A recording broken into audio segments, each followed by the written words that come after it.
Hamid kayın vaaqçılda zamıdı gaş vaaqış çan yarsa hadisi gavi tada hajdar sıga haq diyadır rızblamızı da zoldu çimetteşki bers kadi nahliçe liça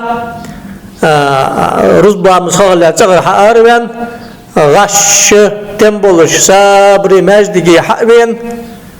şin sagayı qirdi hını çıgırtıcısına xamişat dejwatış haymette gelşmette ettalamız da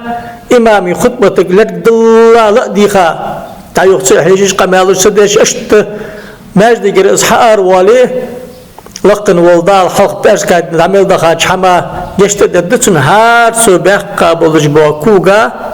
şeradılıj da ibadet attez dedsin din ahmar qabil bu sağılç ibadet deş baş şera ibadet dersaga mel attez buhun her şak amel baqışqad suda heşki hamatı xayn gawratı xayn maşin sıvağış gaş var suda sabol ashabı şuda çıkant mecdige gen akuşuş xanıp Abu Hureyrat nes 40 kilometre oxuşqan oha hana taj dişak mel baqışqan şin mel jdoq qada axvalız